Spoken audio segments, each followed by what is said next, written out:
Good morning, it's Talking Reds. It's John Gibbons and Craig Hannan to bring you all the latest LFC news from here in sunny Liverpool. It is very sunny today. I've been caught out a bit with the weather. Put long sleeve polo on and stuff like that. It's policeman, long sleeve and long trousers. I know, the weather's all over the gaff at the moment. It absolutely lashed down yesterday, but it's a beautiful sunny day. Gorgeous. And that's how it should be as the season starts. We're going to look ahead, obviously, to the weekend and the start of the Premier League season. We've got a little clip from Bedding In, which is all about opening days. But before that, the most exciting news in the last 24 hours is Diogo Jota signing a new contract, and it's brilliant for him, brilliant for the Reds. You know, quietly, that forward line is sort of box fit for quite a long time now. Obviously, there's Bobby Firmino left, but all the others on long-term deals, and he's just another fantastic footballer who's committed to Liverpool. Yeah, he is, and he's a footballer who's only going to get better as well. I think one of the interesting things when Klopp was talking about it in the interview afterwards was he said that they signed this footballer that they knew was good, but the player that they got was even better. And they've made him, he's gone up a level. I thought he'd gone up a level last season, and it's a bit of a shame with him in the pre-season and missing out, because he's a footballer that in both his seasons for Liverpool, he started fast. He scores in his debut, I think it is, when he comes on against Arsenal, and then obviously I think he scores in the first home game last season as well. So you know, he's a really important footballer for us, and you know, it's easy to forget that, given that we signed Diaz and we brought Nunez in, and you know, Elliott and Carvalho are in the fold, and like you say, we've got so many players of a certain age now that are tied down to 2027, Nunez 2028. So it's such an exciting time, isn't it? And he's a brilliant footballer. Yeah, he's done a really good interview with LFC TV. You can check it out on the website. But there's a couple of things that sort of jumped out for me. One was where he talked about the contract and how happy he is, but also it's a show of belief in him from the football club. And you've got to remember it's important to stuff like that, players, and the timing's nice for that, because he's got this injury. Obviously, you know, he doesn't finish the season as strongly as he played in certain parts of it. You know, after the injury that he gets sort of around February, March, he never really sort of quite finds his groove again.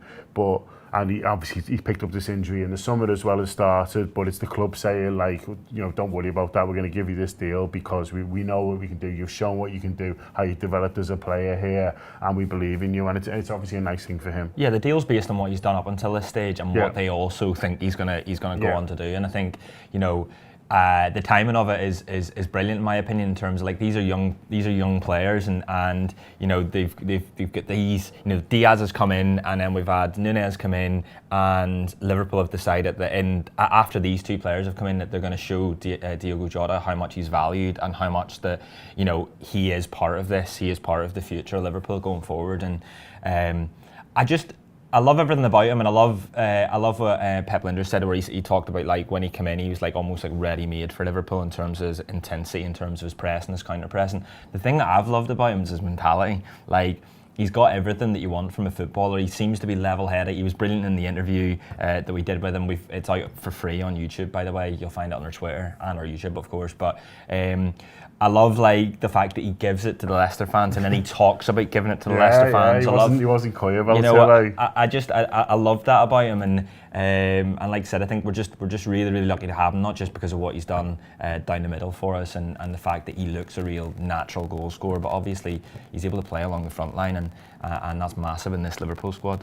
Yeah, he talks as well about, you know, winning trophies so far, and now he thinks there's more to come, and that's a common theme whenever these lads are signing new deals. They talk about the things they're going to win over the next few years, and that's great to hear as well, because listen, that's what we're in it for, really. You know, we all like to, you know, go into the match. We're all looking forward to Saturday, but for me, Saturday is the start of Liverpool's campaign to win another Premier League, and the fact that these players are signing up for their best years because you think they're going to win trophies at Liverpool is dead exciting as well. It is, because there was a time, right, when LFC TV used to do the interviews with players when they come in, and that was like around the sort of like the 2012, 2013 Rodgers era, where they come in and they say, I want to come to Liverpool because it's a massive club. Yeah, it was almost like that was the prize, like signing for Liverpool. Was the destination. And I always look back, and there's a Daniel Sturridge interview, and he's talking about, like, they ask him about the European Cup, and he says, oh yeah, you know, maybe I'd like to win one of those one day.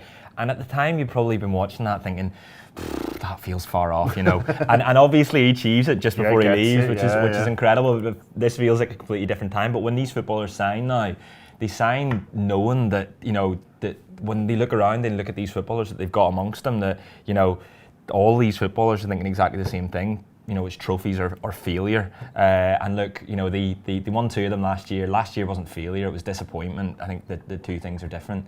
And I think also on this group, like the thing that doesn't get talked about, like we talked about intensity being like part of their identity. One of the bits of their identity that I've seen over the past few years is their ability to bounce back from disappointment.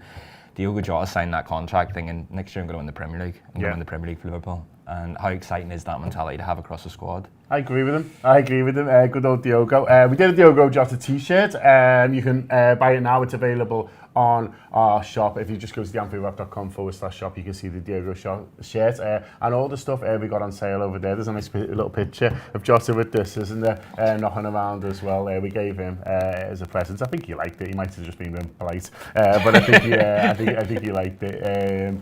But yeah, you can get that as well. So the AnfieldWrap.com/shop. Loads of stuff on there, including a bit of a sales section as well. So yeah, make sure you get along to that. The other thing I want to talk about that came out sort of a bit later yesterday was a clip from All or Nothing. Yes, I'm delighted you're talking about this. Which is an Amazon series which started with American football, I think, and then as lots of things do, you know, seeped over to the Premier League. There's been a Manchester City one that became sort of quite famous / infamous.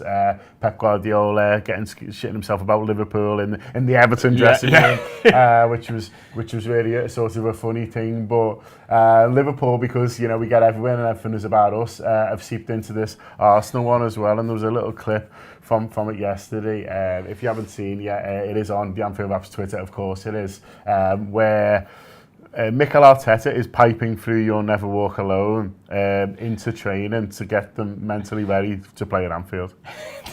Right, there's a fine line between, you know, being a genius and you know, genius and madness, isn't there? and because he gets beat 4-0 after it, it's quite funny. I sort of feel bad for the managers in this regard because, you know, there's probably hundreds of like little strategies and plans that they've done throughout the season that like, you know, Arsenal win and no one ever hears about and it works. And this one just doesn't. I think it's wild. I might do it to you in your house. Just replay me asking to go to the toilet so that you're ready for it in European aways and aways for the season. Just, can I go to the toilet? Where's the toilet?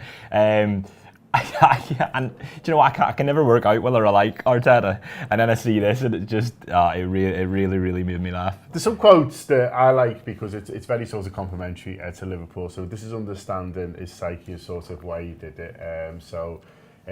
He said there's a word we use, it's pajara. I think I've probably murdered that. If anyone's Spanish speaking, do be gentle. I had this once at Anfield. The game was going really well, and then suddenly all I could see was red shirts flying around.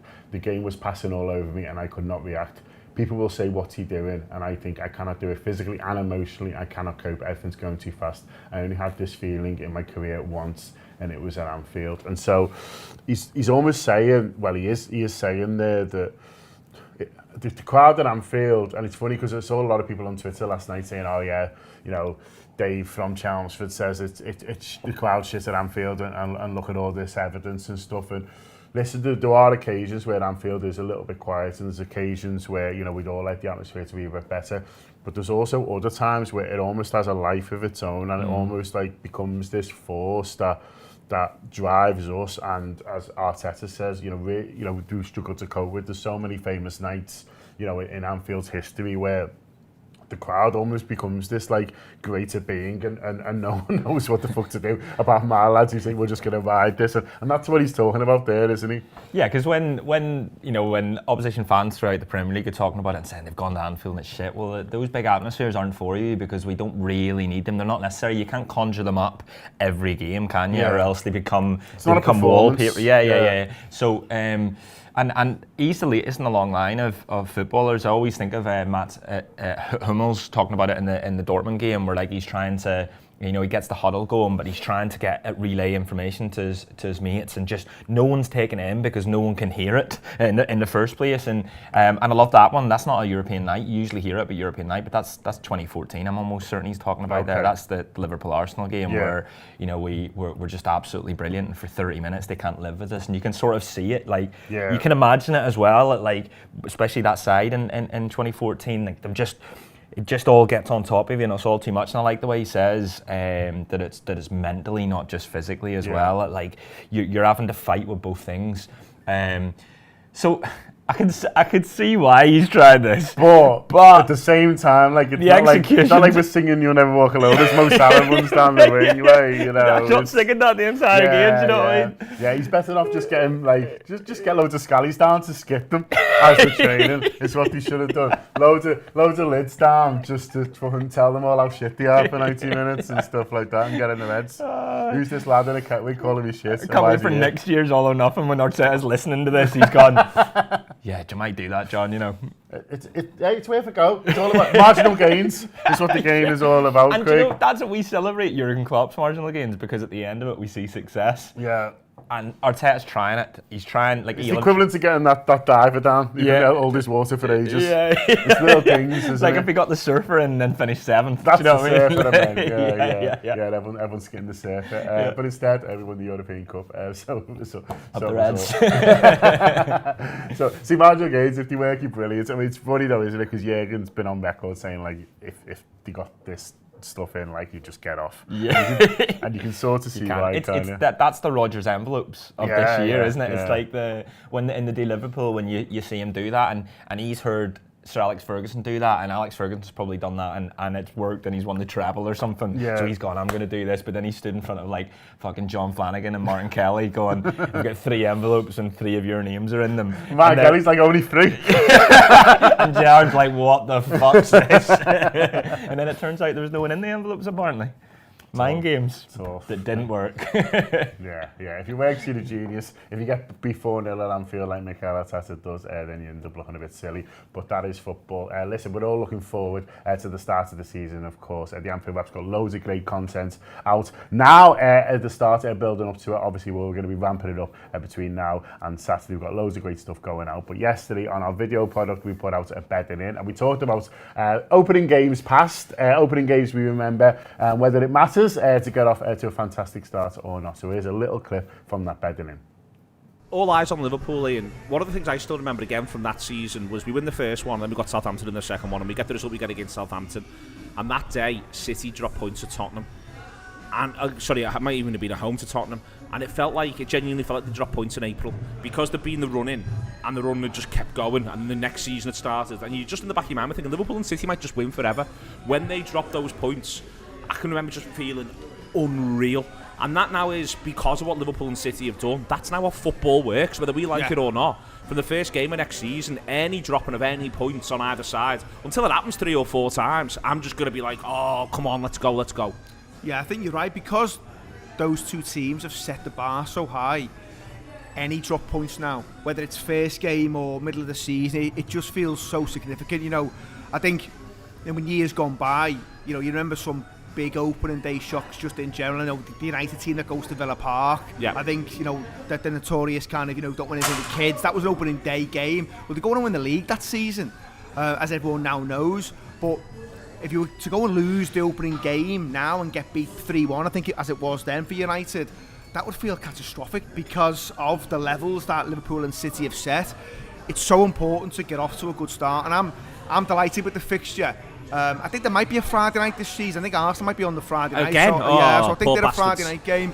But Liverpool get to go at 12:30 and set the tone for what's to come. And I think getting off to a winning start is massively important. Sometimes people will say don't really want to play a newly promoted team. I'm absolutely fine with it. I know sometimes they can hit the start of a season really well, these newly promoted teams, and then drop off maybe 6 or 7 games in. But I think the way Fulham play, I think it almost plays into Liverpool's hands a little bit. I'm fully expecting the Reds to go there and do the business. To enjoy this podcast or video, all you need to do is download the Anfield Wrap app. It's available on Google Play or your app store on Apple, and you can get some free tokens which you can use to try some of our content, and that includes match previews, immediate post-match content, exclusive interviews, and loads of transfer chat as well. So join the Anfield Wrap. We're sharing the story of supporting Liverpool from the heart of the city. Up the Reds.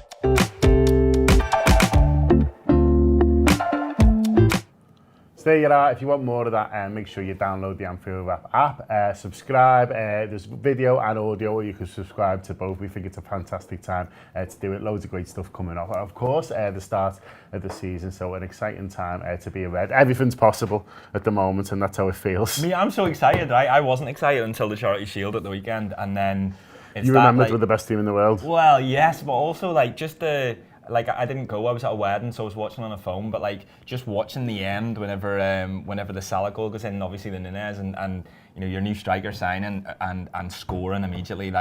I've been saying this all summer, is I always worry whenever they don't do that, and he just went and did it. Yeah. And his celebration and everything about it, it's just the perfect remedy, I think, to the feeling after Paris, the feeling of disappointment because of what happened with the league and how close we were, and obviously the European Cup final. It just feels as if the footballers have got the bit between their teeth, and I feel like I have now. I'm ready for Fulham on Saturday. I can't wait. Absolutely. Just one last word on last season, because Pep Lijnders has done a book on last year. He wrote it throughout the season along with James Cavill, and it is out tomorrow. So we've talked about it a little bit already, but I just want to let everyone know that it is out tomorrow. So it's available in all good bookshops. You can get it from the LFC store, both in person and online, and obviously an online stockist as well. So that is out tomorrow. You've got it on the way for your holiday? I do, yeah, I do. I haven't been as excited about booking ages. Oh, he's talked about it a lot. I think, I don't know why. What was the one book I read? Bring the Noise by Honigstein, and I mentioned that in about 1 million podcasts. So you're going to hear me citing a lot of what Lijnders says in this book. No, I'm dead excited about it. I'm also going on holidays on Sunday, so thanks very much for releasing it on the week of that. So I'm going to just sit by a pool and read it next week. But I've been staying away from all the quotes, by the way. I won't read any out to you then. There's obviously a little bit sort of nothing about, but it is out tomorrow. So if you want to get your hands on that, make sure you are ordering it as well. Hopefully we're going to get some time with Pep Lijnders to talk about that. We're just sorting that out with Liverpool at the moment, who are being really helpful. So hopefully we'll have an interview with Pep Lijnders over the next couple of weeks talking about his book, which is brilliant. But if you want to meet Pep and get a book signed as well, he's in Waterstones in Liverpool on Monday the 8th. I think it is Monday's the 8th, isn't it? It's definitely on the 8th. This is me checking. Yeah, Monday the 8th from 12 o'clock. So if you're around in the Merseyside area and you can get yourself down to Waterstones, he is doing a signing there as well. So that's pretty cool. Just one more thing I wanted to mention. We did a beer last season with Glen Affleck, and it went really well. People really liked it. They're a class brewery, generally. The stuff's really good. They're just over the water. You can almost see it from our office, I think, over in Birkenhead, just the other side. So class people, class brewery. We did a beer with them last year. It went really well. So we've done another one, suitably titled We Go Again for the next season. This is a lager this time. So we did an IPA last time. We decided to do a lager this time. So it's called We Go Again. Shout out to our friend Gabriel, whose image we used. That is from one of the parades. So it's We Go Again because it's another beer, but obviously it's a theme for next season, isn't it? Because all the trophies are to be won. So if you want to buy this, you've got to go to the Glen Affleck brewery. We've not got an alcohol license, so we can't sell it on our website. But if you go to the Glen Affleck's website, you can buy this and all the other brilliant stuff they've got on there as well. So make sure you get out to that, and hopefully one of the guys can put a link into the YouTube as well. But we haven't had this yet, but I'm looking forward to getting stuck in. I really am, yeah. I remember whenever we got the IPA, I'm not a massive fan of IPA, and the fella who came over from Glen Affleck said, I'll try it, and I'm thinking, well, if I don't like this, but the relief of when it was properly nice and fruity, it was gorgeous. But this a light lager, I'm excited about it. Yeah, we nearly opened it before we started, but it is early, so we were. Why don't we? Why haven't we? Someone messaged saying they bought a crate last night, so let me know if you enjoy it. Yeah, so Glen Affleck brewery, if you want to get that. I mentioned the t-shirts and stuff, and yeah, make sure you buy Pep Lijnders' book, support Pep and all that, but also I'm sure it's absolutely fantastic read, and I know he wanted to be a real insight into how they work and make us feel even closer to this magnificent football club than we do already. So yeah, hopefully it goes really well. I think that's everything. Is that all? Is that we good? Are we good? Have a great day. We'll see you soon. Saturday's not far. 3 more sleeps. Up the Reds. Up the Reds.